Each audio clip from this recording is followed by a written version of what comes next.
Shout out to all the married people. Make some noise. Some of y'all wasn't real enthusiastic with that. I can see some of y'all. Some of y'all like, yeah, there we go.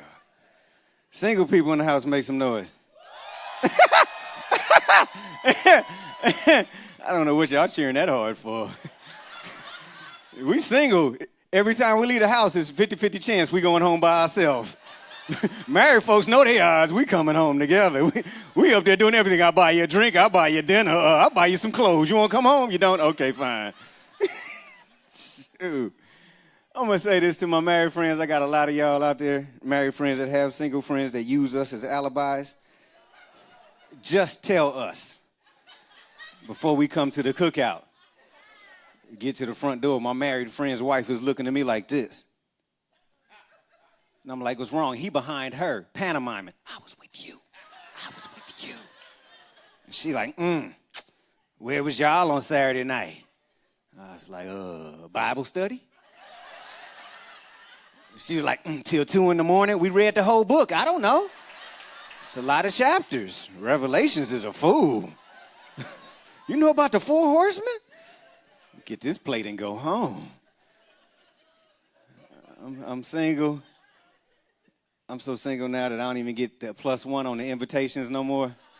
They just be like, Kente Scott. I'll be like, can I get a +1? Who? Who you gonna bring? Just stop playing with it. We could use that place for a couple. Stop playing.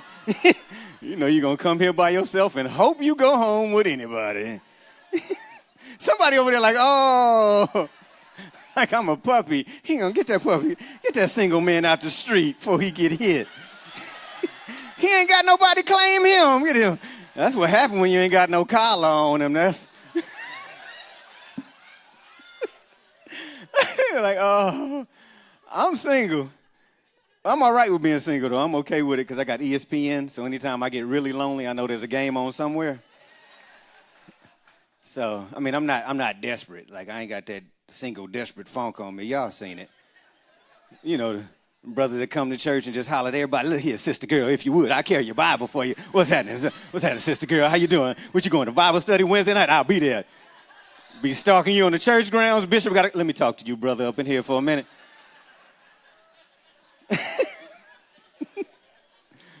I'm all right with it. Like, I'm okay with it because I talk about it in my show, and people think they got a shot that might not actually have a shot.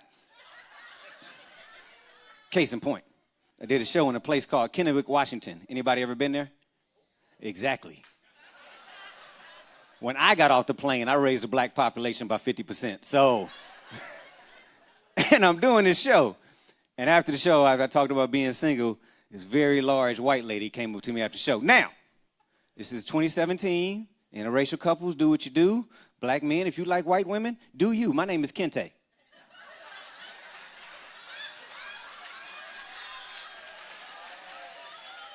Kente and Amy is like Django and Becky. It just don't really go together. It don't fit. It's like a square block and a round peg. It don't fit. But and I'm telling you this, my mother set me up from birth. It was a setup. I'm trying to tell you, she gave me this name, Kente. She was like, you know, you're never going to have to worry about you. Y'all saw that movie Get Out earlier this year? Yeah. All right, you excited. She got it on DVD. Okay. Got the bootleg from the barbershop right there. Yeah, I love it. I took my mama to go see that. 3/4 of the way through the movie, she leaned over to me and was like, see, I saved your life. You're welcome. That movie was a trip. That movie got me thinking, like I don't know to get down. Yeah, like I said, y'all do you. Black man, you got a white woman, do you. But if I see you out with her, I'm going to take your picture just in case. You cool? Oh, you with her on your own? Okay, just making sure. Making sure. You cool, Kanye? You cool? Okay, just check. Kanye stirred his own tea. Nah, I like the sunken place. I'm cool. I'm good. I'm good here. But this lady she was rotund. She was so large that even her words had weight to them. She was like, "Oh, handsome, how are you?"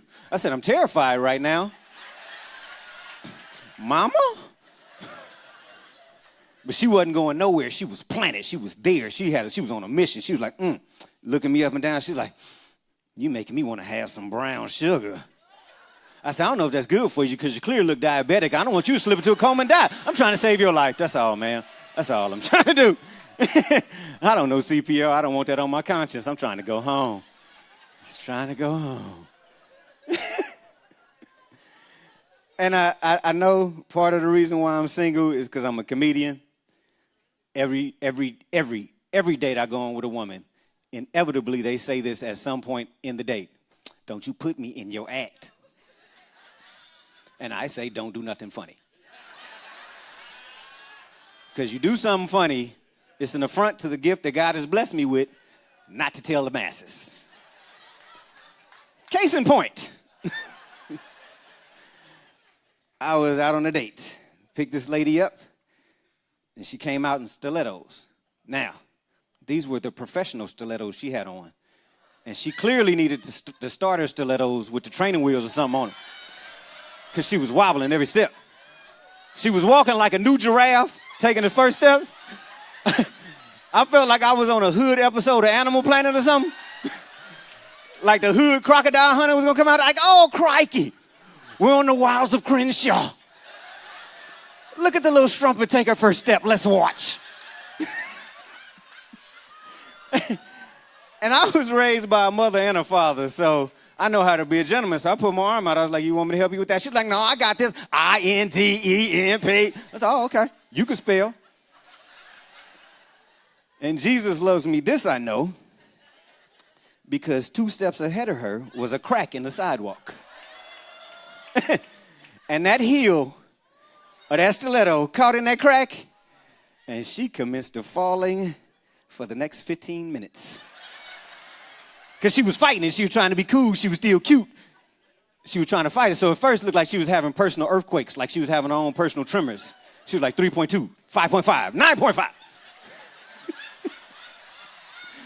She was fighting it, though. She was fighting it like it got so bad. It looked like she was doing every dance I've ever seen on Soul Train. She did the camel walk. She did the running man, Roger Rabbit, and it just trooped all the way down to the floor. She looked like a transformer. She went from Optimus Prime to Bumblebee. She got to the ground. I was like, Autobots, roll out. Yeah. And she ended up on stage. And I am still single. And married brothers in the house, make some noise. All right, I don't know why y'all put all the extra bass in here. Y'all already got a woman. Y'all are ridiculous. Yeah. Y'all got to back me up on this. For the single ladies, stop reading relationship books. You don't need them. It's a waste of your money. I'm going to tell you what you need to make a man happy for the rest of his dying days. Because till death do you part. We live in, come on, don't try. Dying days, yeah, we born, we dying. Cut it out. Some of y'all are wheezing right now. Stop playing with me. In dying days, yes.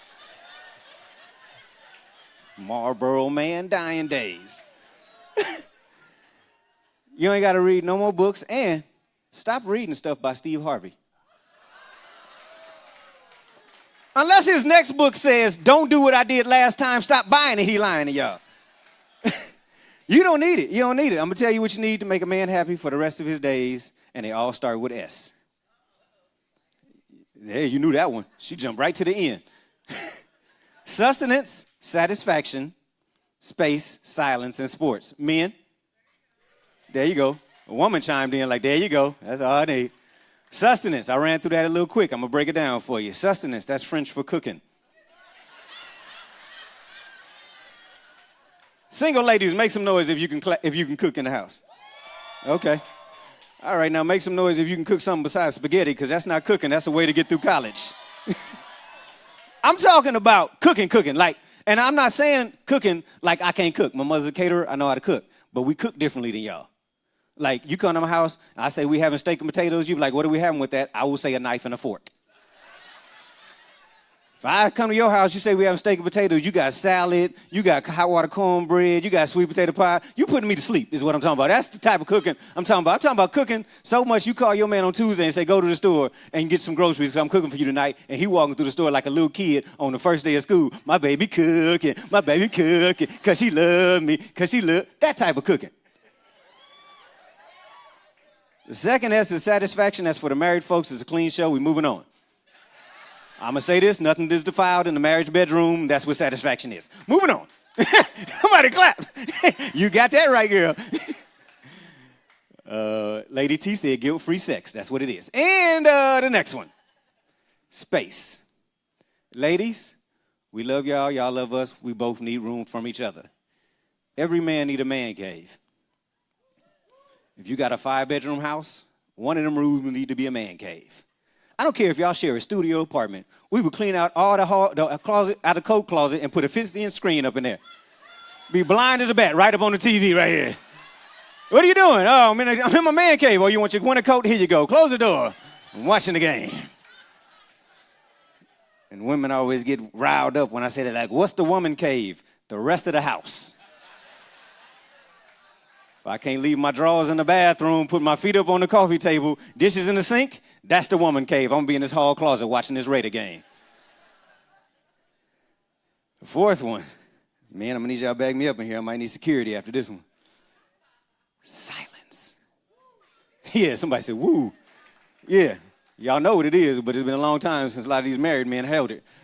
Silence. Not saying that we want y'all to be quiet all the time, but y'all talk differently than we do. Men talking headlines. Women talking 400-page Harlequin novels.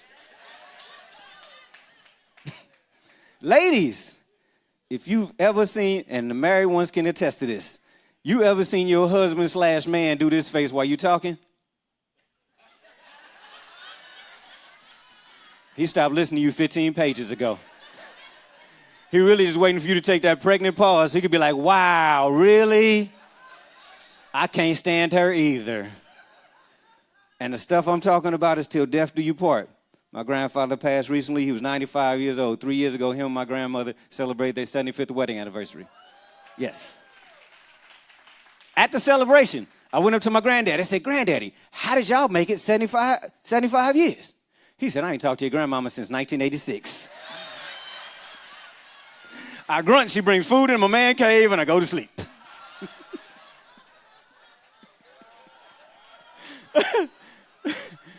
The fifth S is sports. Yes. Every man on the planet loves sports. Football, basketball, tic-tac-toe, race you to the car, something competitive. We love it. Ladies, if you with a man right now say he don't like nothing sports related, leave him. He is a serial killer. He gonna kill you tonight and eat your brains. And it's two options when your spouse loves sports. You either love it with them or leave it alone, let them love it by themselves. This is when I knew me and my ex was breaking up. I was in my man cave, a.k.a. the hall closet, watching the Raider game.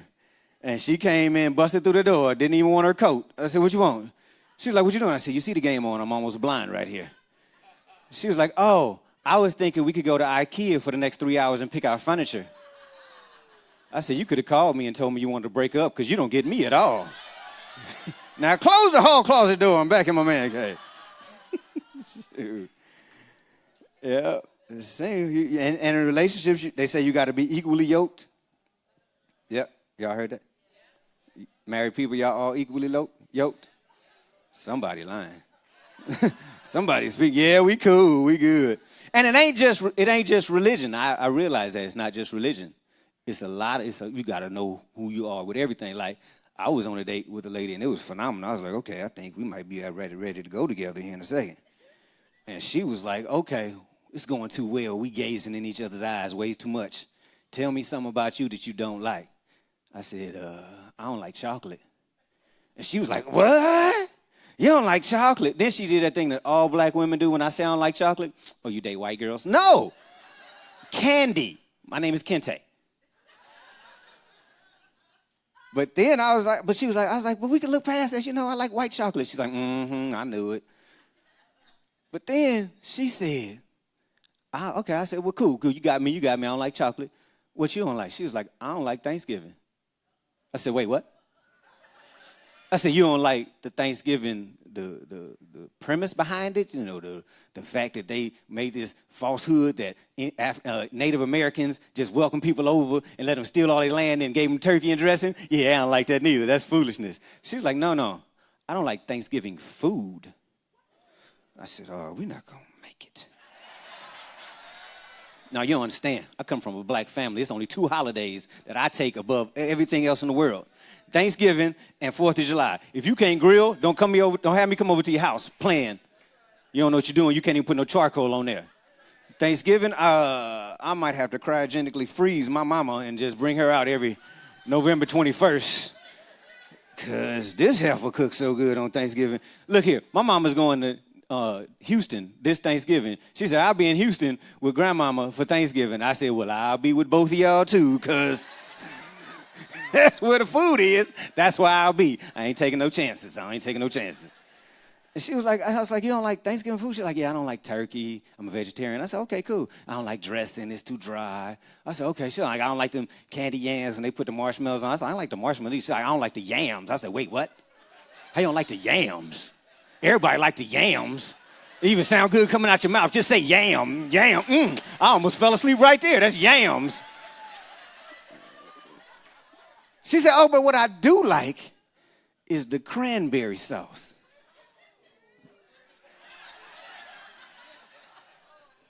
Out the can. I said, wait, don't nobody like the cranberry sauce. The cranberry sauce sit there on that thing all Thanksgiving weekend with the same little ridges from that same little can that came out with, foomp, it just sit there. Don't nobody eat that. She was like, that's delicious. I said, we ain't gonna make it. Make it. And another reason why I'm single, because I have a daughter who's a blocker. She's been blocking since she was 18 months old. And she's grown now and she lives with me. She's 23, lives at the house. Yeah, I mean all the time. She don't go nowhere. You don't want to take a field trip or nothing? So I was like, look, this is getting to be too much. I sat her down. I said, look, I'm trying to find you a stepmama. So we're going to come up with a little system. If you happen to come home and you see a sock on the door, need you to do a couple laps around the neighborhood because your daddy's entertaining company. Faithful Central, this is working perfectly till about 2 weeks ago. I came home, it was a sock on the door.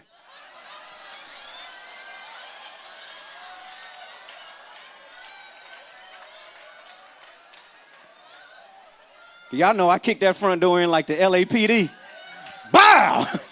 I was walking through the house like a game show host. I was like, maybe he's hiding behind door number 1. Wow. Maybe he's quivering behind door number 2. Wow. I kicked her door off the hinges. She was in the room. She's like, Daddy, what's wrong with you? I was like, where's the little boy got the sock on the door? She said, Daddy, you put that sock on the door 3 days ago. I said, oh, Lord. Whew. Almost gave myself a heart attack up in here. Who gonna replace all these doors up in here now? Now we just got old school 70 beads in the house. Like, look here, ain't nobody in there. That's good. Shh, shh, shh, we good. That's the sound bees make when you close back. Shh, shh, we good.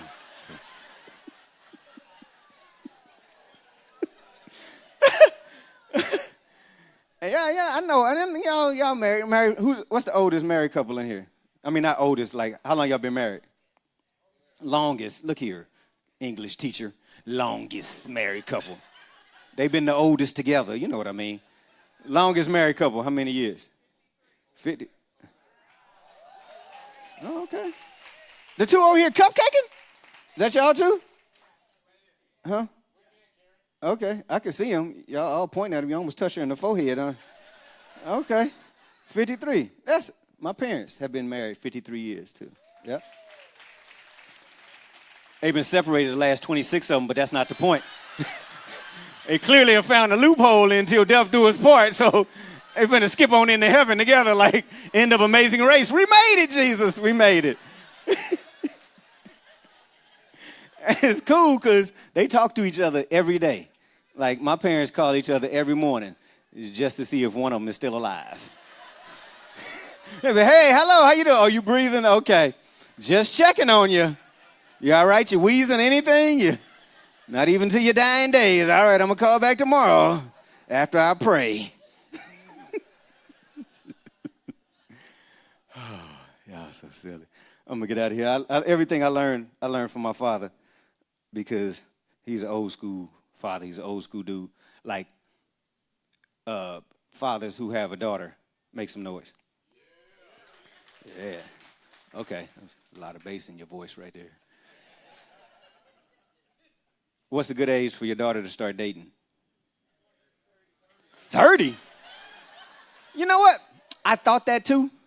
Till my daughter got to be 14 and started getting on my nerves. And I was like, I don't want her to miss this early dating phase, be 35, still in at the house with me.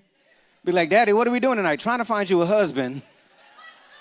Made you a profile on christianmingle.com. You might want to check it out. It's getting a lot of pings in these streets. But now my father told my sister she could start dating at 16, and she turned out all right. So I said, at 16, my daughter could start dating at that age. Somebody said, you don't know my daughter. But at 16, she told all her friends at school that she could start dating because dudes start calling the house a lot.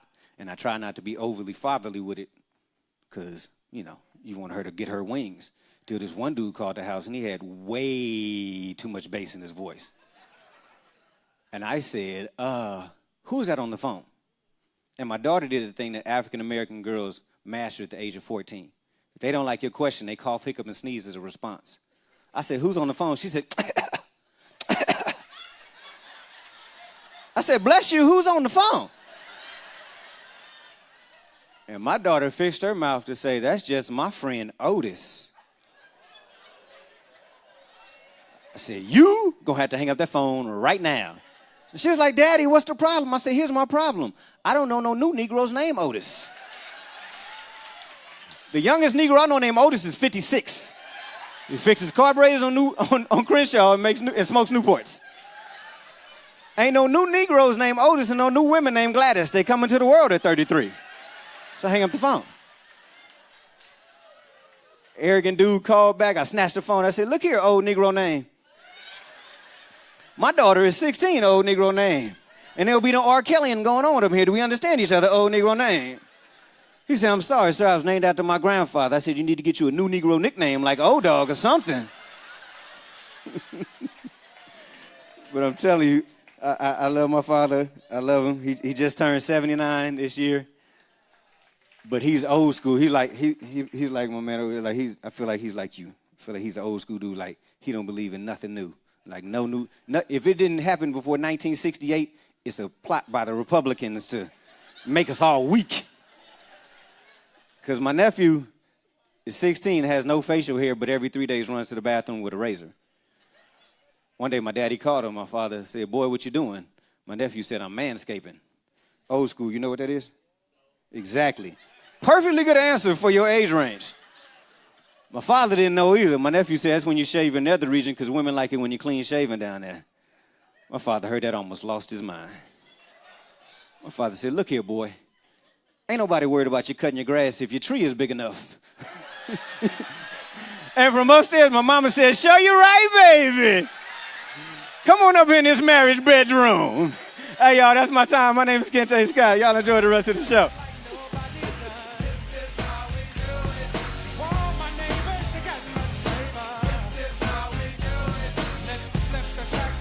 Keep it going for Kente Scott.